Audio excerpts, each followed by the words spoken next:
merci au docteur Moelec et au comité d'organisation de m'avoir invité pour parler de la néphropathie diabétique. Vous m'entendez? Oui.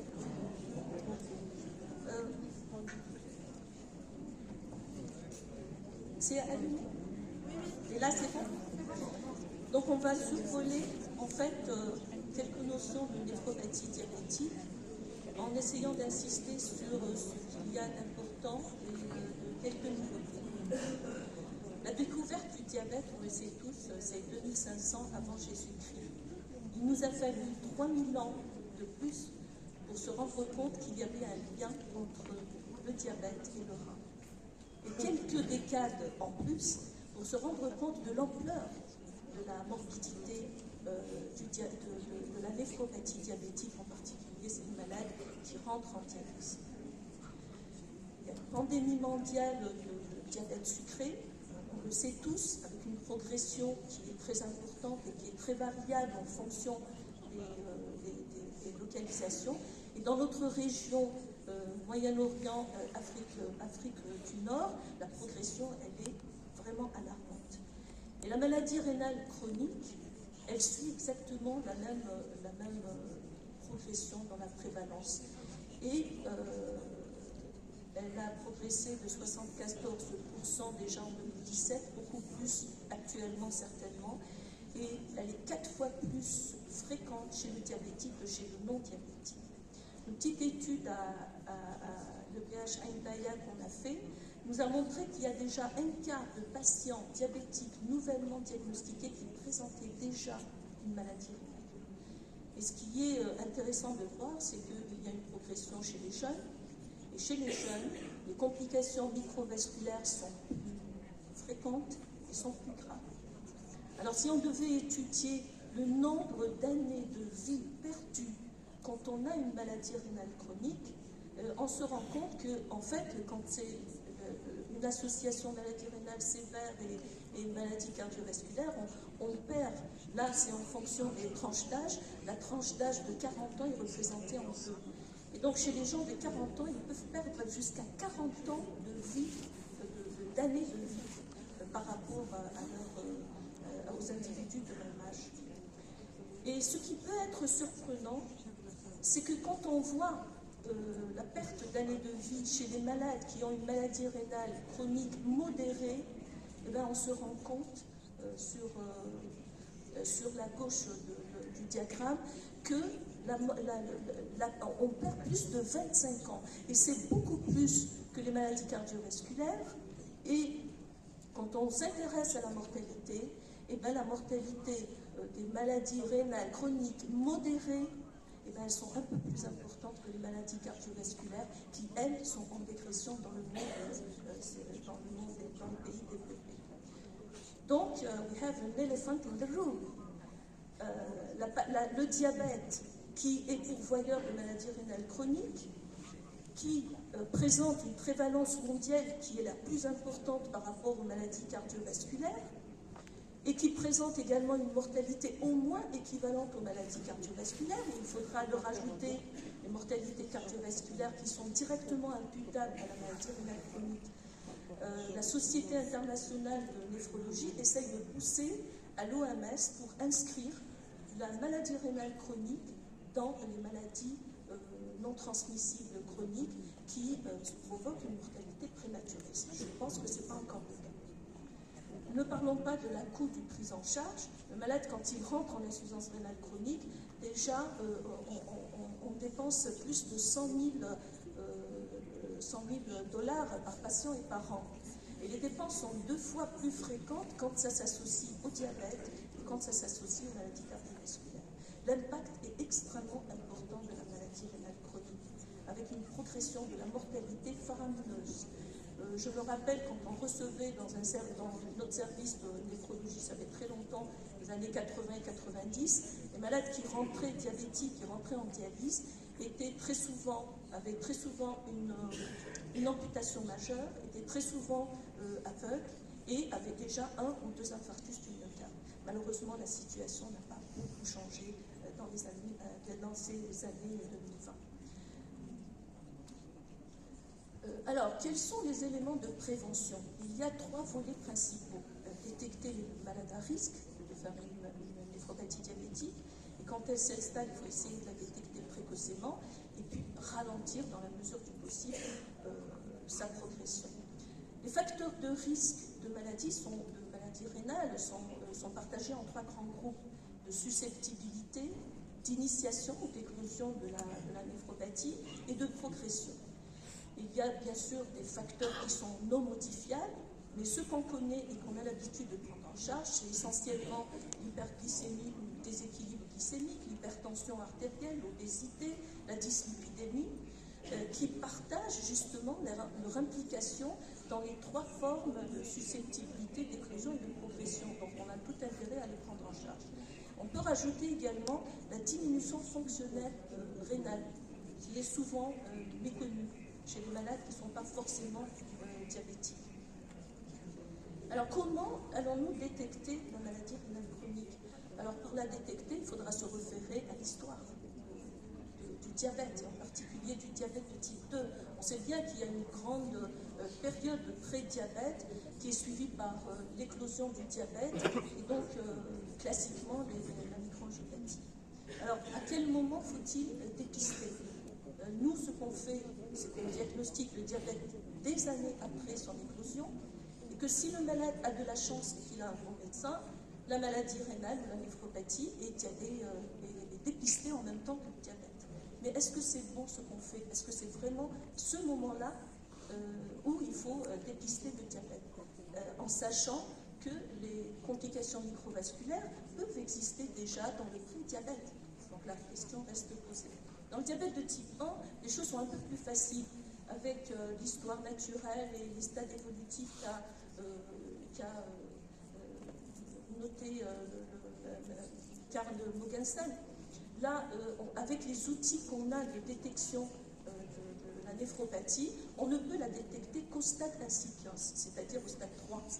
Et là, malheureusement, également, les lésions sont déjà installées sur le plan histologique. Alors, les outils de dépistage, ce qu'on a, tout le monde connaît la microalbuminurie avec toutes les formules et le calcul du débit de filtration globulaire. Ces 2 outils sont indispensables pour le diagnostic de néphropathie, qui, diagnostiqué cliniquement, est un diagnostic de probabilité. Il est fortement corrélé à la rétinopathie diabétique. Alors, la classification et le diagnostic que permettent ces outils que sont la microalbuminurie et le débit de filtration globulaire permettent de définir la maladie rénale chronique. Et chez le diabétique, en fait, la classification, cette classification de Katigo, elle se fait également en fonction de la cause. Et dans le diabète sucré, le diagnostic de néphropathie diabétique est un diagnostic d'exclusion. Et le diagnostic de certitude n'est donné qu'à l'histologie rénale. Donc on a les 2 types de lésions qui sont la lésion typique de Kimmel-Steel-Wilson qui est retrouvée dans le diabète de type 1 essentiellement. Et puis il y a d'autres lésions qui ont été décrites et rajoutées dans la histologie. C'est les lésions tubulo-interstitielles et vasculaires qui ne sont pas forcément spécifiques du diabète, qui sont retrouvées dans le diabète de type 2. Donc variation histologique, il y a aussi une variation clinique. On a les 2 pôles, disons, phénotypiques qui correspondent au diabète de type 1 avec une microalbuminurie très bien corrélée à la rétinopathie et à l'équilibre glycémique.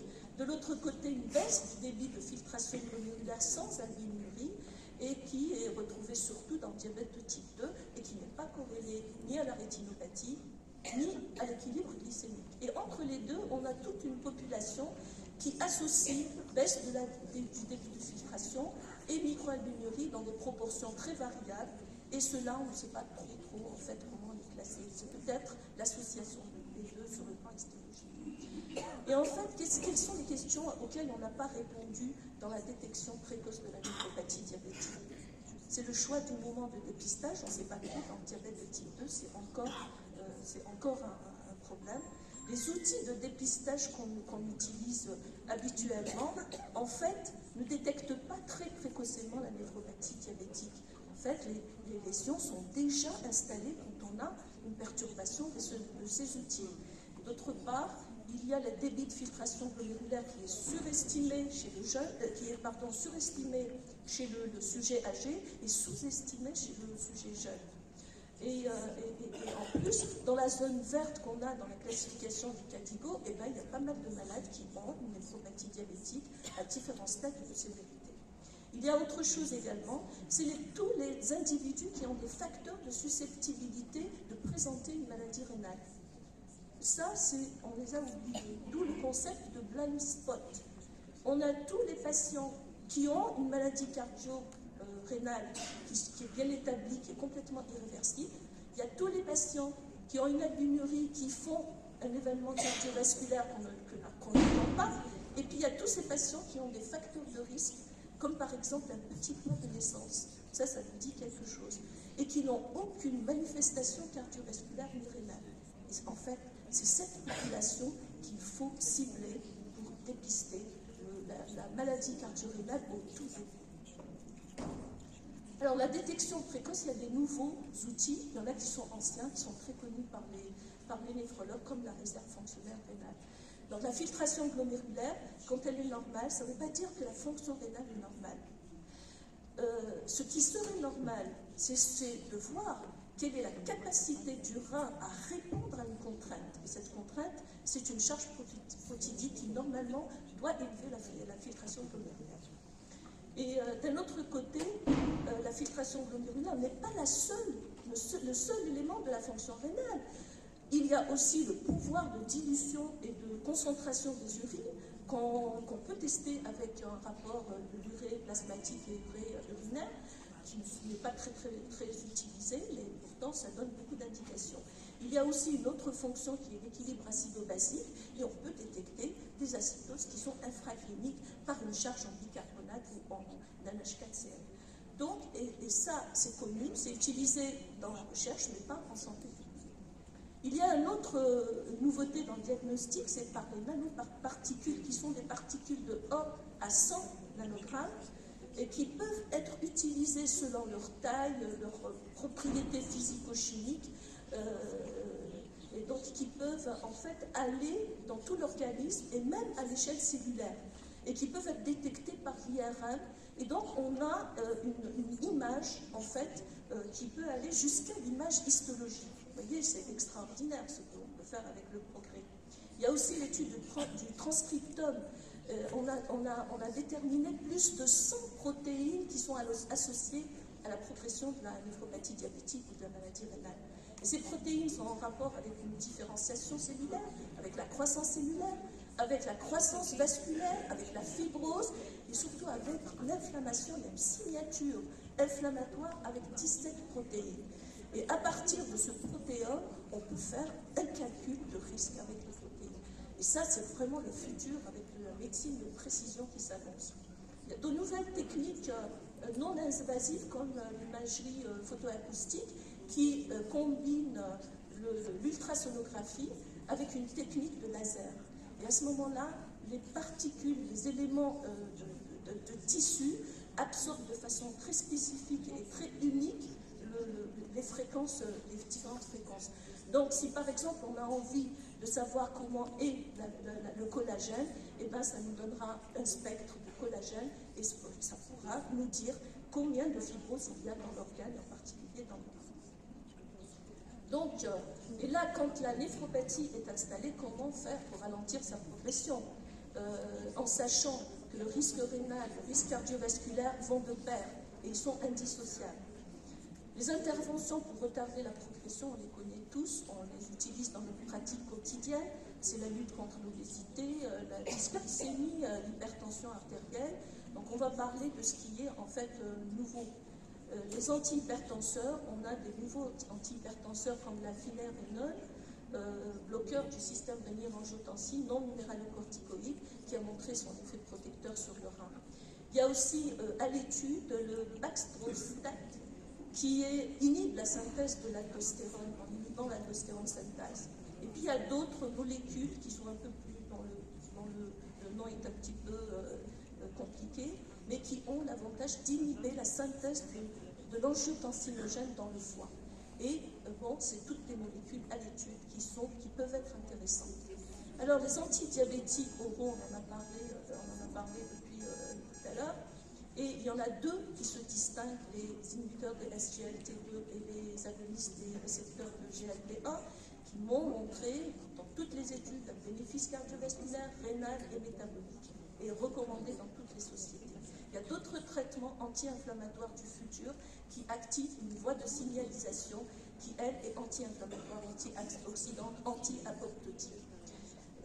En attendant, je crois que toute notre expérience sur le terrain montre qu'il faut remettre les pieds sur terre.